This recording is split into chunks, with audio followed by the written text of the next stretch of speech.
Hi, I'm Dr. Jordan B. Peterson, and you're watching Ethan Van Sciver, comic book artist extraordinaire and illustrator of my book, 12 Rules for Life, An Antidote to Chaos, on Comic Artist Pro Secrets. Bye-bye.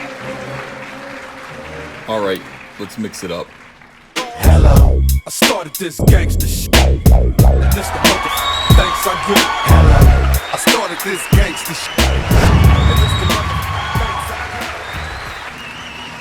get. Hey, it's Comic Artist Pro Secrets, and thank God that it is. Welcome. Thank you for being here. You're listening to Ethan Van Sciver, 25-year veteran of the comic book industry, illustrator of Jordan B. Peterson's 12 Rules for Life, and a great big Star Wars fan. If you haven't been following the news, let me just get you up to speed. Thursday, August the 2nd, early in the morning, 2 a.m., celebrated Magic the Gathering YouTuber, Jeremy Hambly. Jeremy is a 6'5", beloved, jolly giant of a guy. He's got a nice beard on him. He keeps it trimmed now. For a little while, it wasn't very trimmed. I was like, Jeremy, trim that beard. And he did. He looks great. And look, he was at something called Gen Con in Indianapolis, Indiana. Yeah, you'd think he'd be safe in Indianapolis, Indiana. Watch your back. Gen Con. He was out with some friends. He had a few drinks. He was having a nice night, really enjoying the con, having a fun time. And here's the thing. We're kind of, as YouTubers, we're kind of miniature e-celebrities. They go e-celebrities. They say e-celebs. And so people do kind of want to meet you if they're viewers of your channel. People recognize Jeremy and said, "Hey, can I shake your hand?" And Jeremy shakes their hand because he's a nice guy. Well, he came out of the bar 2 a.m. He's just having a cigarette, and somebody came up to him and said, "Are you Jeremy Hambly?" And Jeremy turned around like he does. "Hey, man, how you doing?" Stuck his hand out. And this guy proceeded to punch Jeremy in the back of the head over and over again while screaming that he was going to murder him. Jeremy was disoriented and managed to escape. This animal, ended up punching the glass window of the bar, shattering it. Jeremy has 5 witnesses for what happened. He went back to his hotel room and tried to figure out what he was going to do. He decided he wanted to go home. He felt his life was at risk. We live in that kind of a society now, where SJWs, and this guy, make no mistake, was a major SJW. He was wearing a white sleeveless tank top and a rainbow flag shirt of some sort, and he was enacting political violence against Jeremy, who is, I think he's to the right of center a little bit, not very much, but to the right of center. Decided that he was going to actually do what SJWs do and punch Nazis. Nazis being anyone who disagrees with SJWs, and unfortunately that's about 95% of the planet disagrees with SJWs. So we're all in danger of being punched by these animals. Frankly, we're all in danger of being assaulted by these lunatics. Jeremy was the first one to go. Look at this. SJWs throw the first punch at Gen Con. This is outrageous. I want to give credit to Disney Star Wars is dumb.wordpress.com. Ichibaka over here, one of the finest, editorialists. This is the best, the best Star Wars website that there is. Great commentary right here, and Ichibaka goes to town on this. Let me read some of this. Well, they finally did it. SJWs couldn't hold back anymore and violently attacked the YouTuber at Gen Con. Can you imagine this? Can you imagine the nerve, the audacity, the arrogance of anyone to decide that it was their place to put their hands on another human being because they have different political opinions? Can you imagine the arrogance of that, the narcissism? That's psychopathology. It's crazy. You don't have the right to hit someone just because they disagree with you. But alas, SJWs have been placed under this delusion that they do have the right to do that. I've mentioned several times on this blog that the issues within Star Wars are much larger than just Star Wars. That's part of what we talk about on my channel too. Star Wars is merely one arena in a much larger culture war that is going on in the United States as a whole. Okay, so every geek hobby seems to be targeted at this point. The left are locusts of culture. This is a good article here. I might link this in the description. Worldcon, look at this. Sarah Hoyt from PJ Media. Worldcon in particular is a sign of what happens when people not in agreement with the left have had enough and withdraw. Not only does it devolve fast, but they continue to blame all their problems on the people to the right of Lenin. normal people. That's what happens. Let's be frank, the left don't really mean to destroy anything any more than the locusts mean to destroy farmers' crops. They don't even have an understanding of farmers' crops or of destroying. Just like the left doesn't understand economics or society enough to know what they're doing. They don't. In the end, locusts want to survive and make more locusts, and the left wants the same, which is why no club, no hobby, no field of endeavor will ever be left alone. They must enforce their way of thinking and their image of the world everywhere until the ruins of a destroyed world. There stand a group of leftists discussing the wonders of Marx and preening for the few survivors. SJWs are bullies by their very nature. Of course they are. And bullies always stupidly lash out when power is taken away from them or whenever they're openly defied. As SJWs continue to rightfully lose power that they never should have had in the first place in arenas that actually matter, aka the government, frustrations within uneducated SJWP brains, and this guy, I mean, my God, there was a peanut in his skull, if anything, will continue to exacerbate. Certainly, the only place left the SJWs have any power at this point in time is within the cultural constructs of various hobbies, and they don't want to let it go. So they're within comics, they're within Star Wars, they're within Magic the Gathering, they're chasing down Dungeons and Dragons now, Warhammer. They are going to be everywhere, and they would rather destroy or see these hobbies destroyed than to ever be chased out of them, and that's kind of what they're doing right now.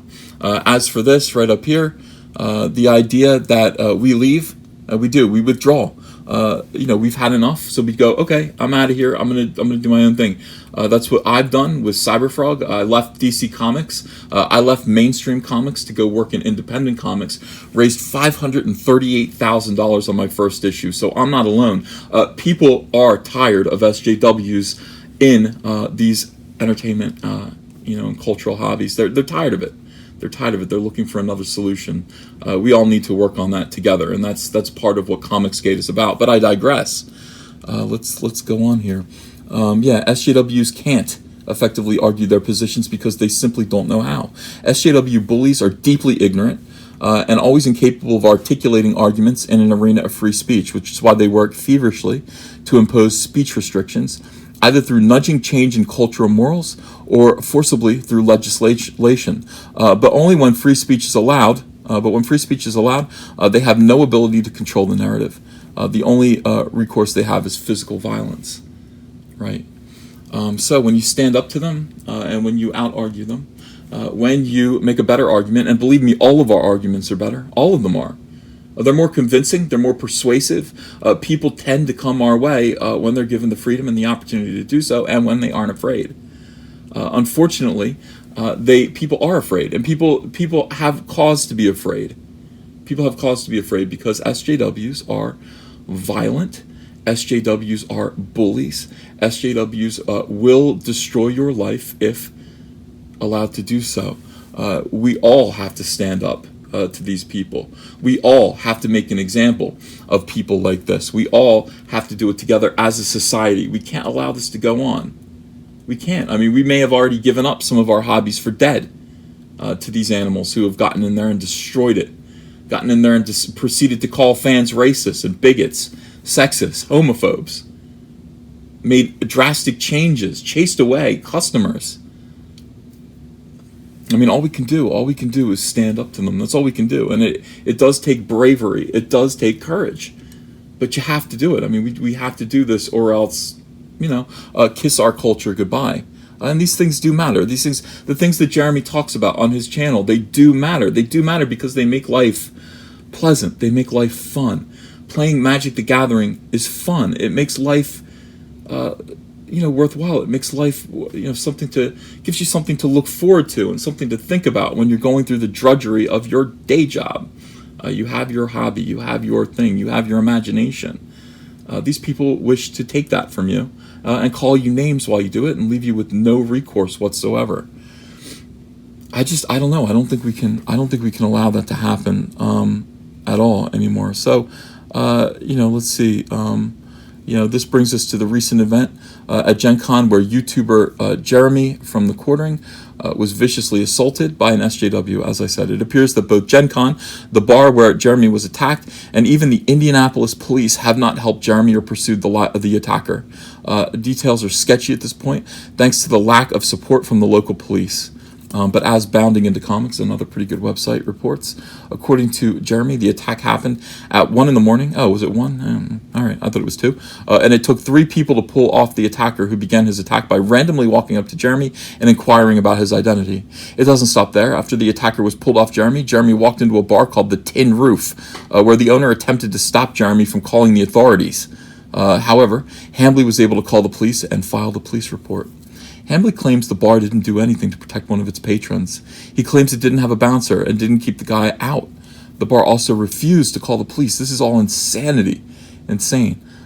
So here are some videos about it by Jeremy. Jeremy made a few videos. Good for him. Here is the guy that's identified as the attacker right here, a guy named Matt Loader, also known as Pretty Matt, owner of Elm City Games in New Haven, Connecticut. Even more disturbing was the fact that Gen Con Twitter account was blocking people who were asking for information on Jeremy's attacker. Now the con is trying to protect itself from this. Rather than standing up for Jeremy, rather than protecting Jeremy, who was viciously wronged, they are going to try to sweep this under the rug. I can't imagine this happening in almost any other case. I can't imagine if roles were reversed. I can't imagine if Jeremy assaulted an SJW, if this would be allowed to stand.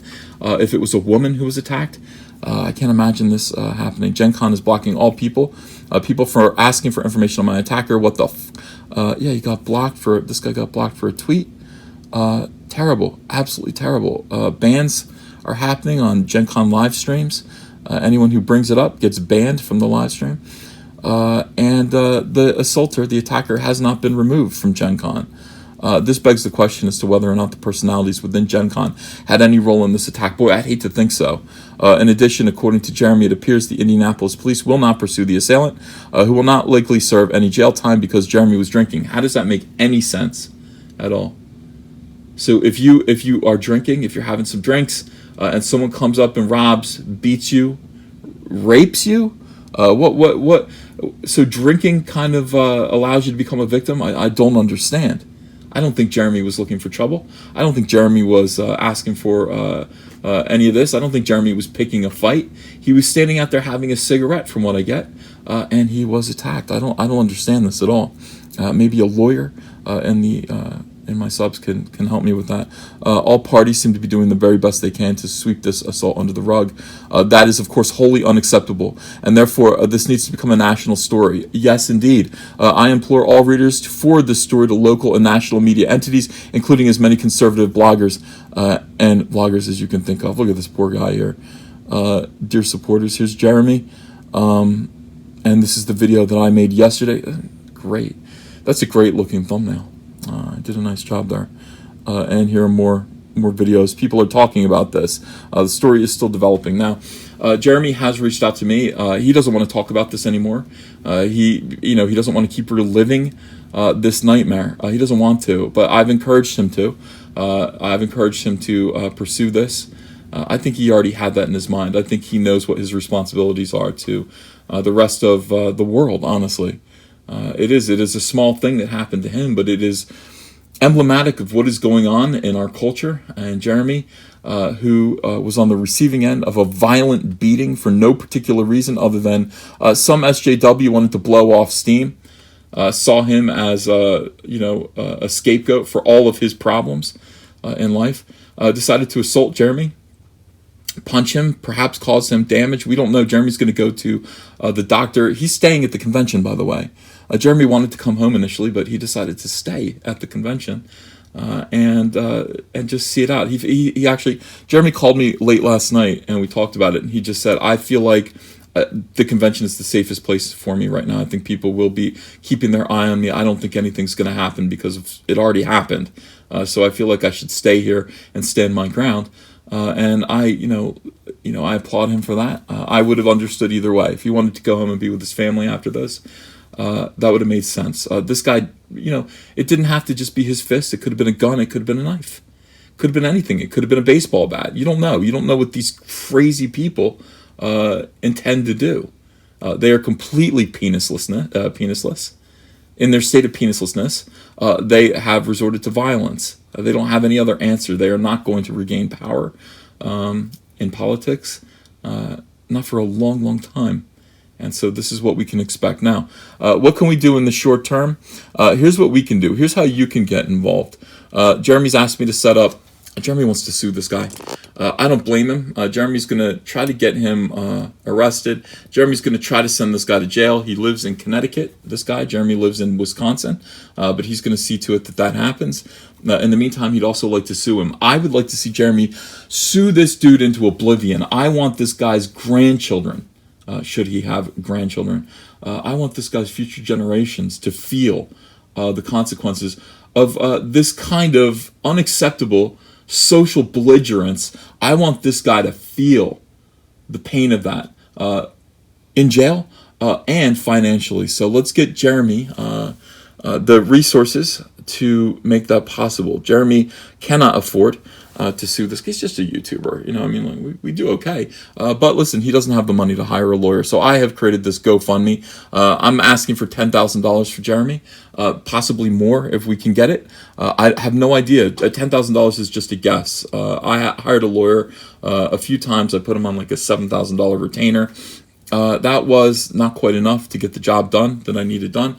So I'm guessing Jeremy is going to need something like this. But, you know, the more the better. I would like to see this guy punished thoroughly. I want Jeremy to hire an army of lawyers. I want Jeremy to pursue this guy to the end of the earth and make sure that this guy pays for what he did. And why? Why? Is it just this guy? No, it isn't. I want everyone to see this. I want SJWs and their weirdo punch-a-Nazi bullshit. I want all of these people to see this and to never, ever, ever think of doing this again. Ever. Ever. Hashtag punch-a-Nazi has to come to an end. Not because punching Nazis is wrong, but because they don't know what Nazis are. Jeremy isn't a Nazi. Nobody that they think is a Nazi is a Nazi. They're just people who disagree with SJWs. And if you punch them, you will pay. You will pay. You will go to jail. I'm sorry, you will not be an entertaining little video on YouTube. And even if you are going to pay for it dearly, because we are going to make sure that that happens. The link to this GoFundMe is going to be in the description. I'm counting on you guys to share this video. Share the link to this GoFundMe and donate what you can. If it's just $5, great. If you can donate more, even better. I mean, do what you can to help Jeremy. Let's raise enough money so that Jeremy can hire a lawyer to actually make a stand in this case, make a firm stand against these people, and make a difference. I know we can do it. That's the kind of community this is. That's what the Fandom Menace is. That's what my friends do, and you guys are all my friends. So thank you very much. Hey, want to follow me on Twitter? Okay, cool. I'm at Ethan Van Sciver. Talk to you there. Show your friends you support independent comics while showing the world who you back in the fight against the swarm with the brand new Cyberfrog t-shirt from Crypto Fashion and Comic Artist Pro Secret. Sizes come in small to 5XL, and take your choice of colors between navy blue, white, and black. And if you haven't yet, go ahead and order the Fandom Menace, Go Get Daddy's Belt, Tico, and Soilo t-shirts as well. Link is below in the description. You're going to look great. People love these shirts. They fit wonderfully. Thank you very much. If you enjoyed this video and want to become part of this community, subscribe to this channel by clicking the laughing man face logo right on your screen. Ring the bell for notifications as well. You'll never miss a live chat. And stay tuned, another video by Comic Artist Pro Secrets is coming right up.